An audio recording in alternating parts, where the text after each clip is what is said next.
Welcome to Travels with a Social Justice Paladin, Episode 6. This episode 6, is about living my daily life with IBM, which is short for Inclusion Body Myositis. As I explained in a previous episode, I suffer from a condition known as Inclusion Body Myositis. No, not that kind of IBM. IBM is a chronic, progressive, and incurable muscle weakening disease. It's pretty rare and it falls under the umbrella of muscular dystrophy. And sadly, there are no pills, no surgery, no therapy, well, physical therapy at least. I mean, I'll cover mental therapy later on, and nothing you can do about it but just wait to increase in weakness. So I won't bore you too much with the details, but here's a quick graphic about exactly what's happening on the inside of my muscles.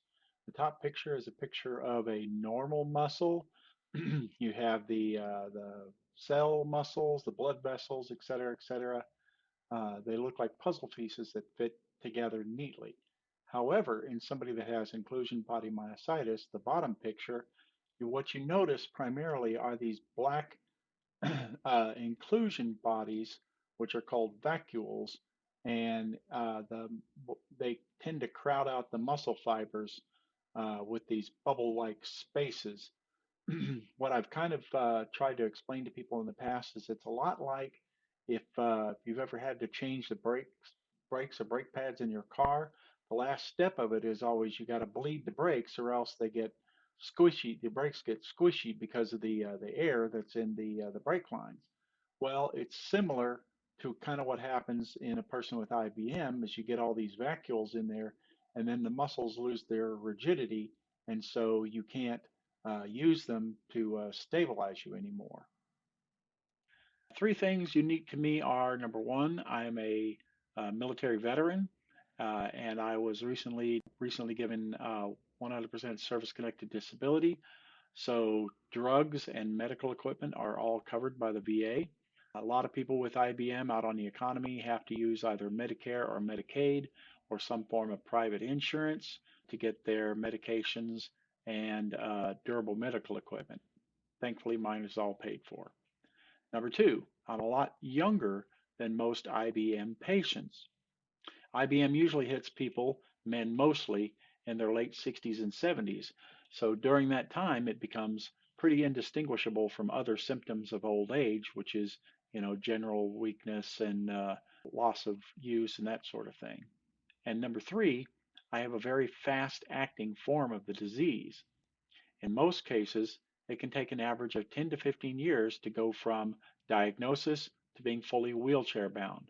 For me, it took only about 6 to 7 years to go from fully functional to wheelchair bound. I learned recently that it tends to affect the large muscle groups, which are the upper and lower arms and upper and lower legs, more than others. When I was first diagnosed, I was worried about how it would also affect my heart, because your heart is a muscle too. But my specialist basically laughed me off without explaining why I shouldn't worry about it. It seems the heart muscle is a different type of muscle, as is your diaphragm, which is the muscle that helps you breathe, and other muscles, which include the muscles in your ears, your eyelids, your smile, etc., etc. The other thing about IBM is that it doesn't affect the nerves or the brain cells. When I was first diagnosed, they put me through a test called an EMG, not an EKG, an EMG. With an EMG, it tests nerve conductivity.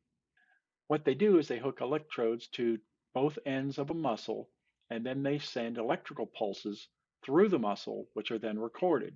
For me, they tested both my upper and lower arms and my upper and lower legs. Was this painful? You bet. And it was even worse when they did it the second time, because after that, I knew what to expect. There's nothing like sending electric shocks through your arms and legs over and over and over. But the test confirmed that my nerves were not affected by the IBM, just the muscles, which means that I will be able to keep my brain. No comment from the peanuts section, thank you very much. No dementia, like an ALS or Lou Gehrig's disease, and I continue to have full sensation in my hands and feet and in my toes, so there's no neuropathy like with diabetes, etc. I do have some pretty awesome swelling in my ankles due to me never using my legs anymore, and of course I'm sitting all the time.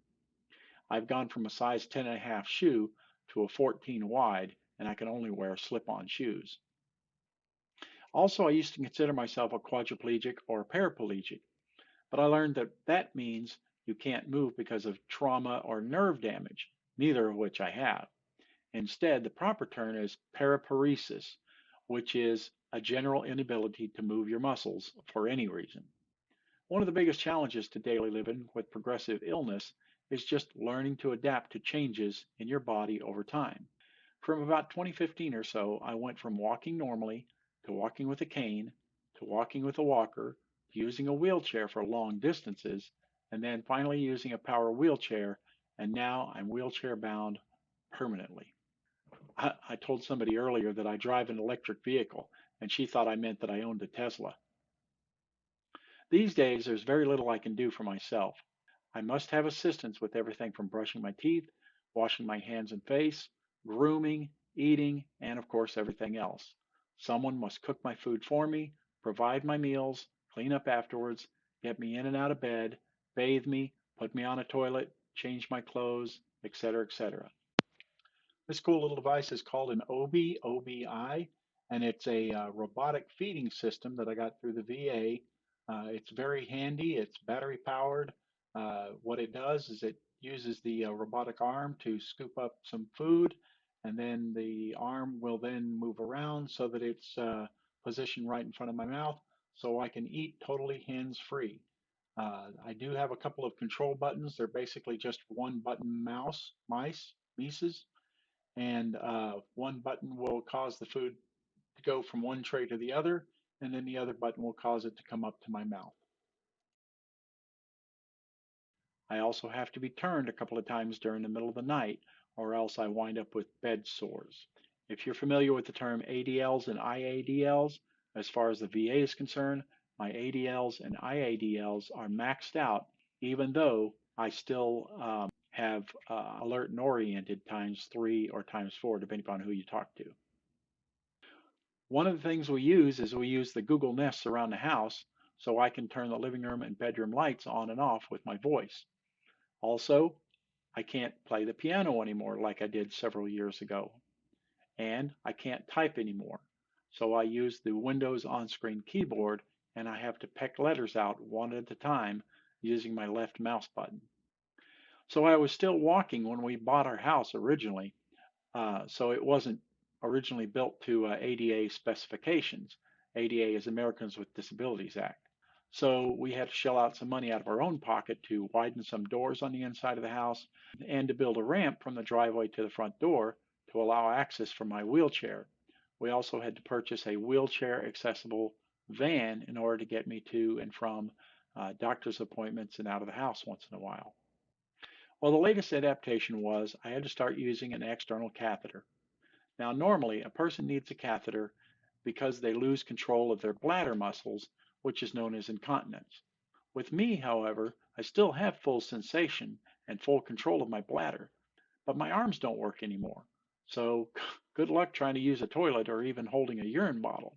So after consulting with a urologist at the VA about a month or so ago, I'm now wearing an external catheter from here on out.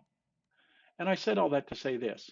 With any chronic progressive disease, you run a certain risk of what's known as an adaptive disorder, which is a form of mental illness, which manifests itself as either depression or anxiety. Well, I don't struggle so much with depression, but I do have a lot of anxiety, and this is primarily in the form of ideas like, what's the next change I'm going to have to deal with? What's the next shoe to drop? Or, how will this affect the people around me? How is this going to affect my wife and kids? How do you prepare for a totally unknown future? So the VA issued me a therapist to talk through some of these issues. Secretly, I think it's to make sure that I'm not suicidal. After all, I am in a high-risk group. People with chronic incurable diseases, cancer and such, tend to rank higher for suicidal ideation, and it kind of makes sense why. There's an old joke about Congress trying to pass a law making suicide illegal. The penalty for completed suicide would just be life in prison, but attempted suicide always carried the death penalty. If you'd like a little bit more in-depth information about IBM, about devices, techniques, and so forth. And I highly recommend Jerry and Cindy's YouTube channel, which he puts out a weekly or monthly blog post about his experience. He's about in the same stage as I am, although he's a few years older than I am. But that'll give you a little bit more idea about different techniques and in-depth information onto the disease. And that's all I have for this week. Thanks a lot and continue watching. Thanks.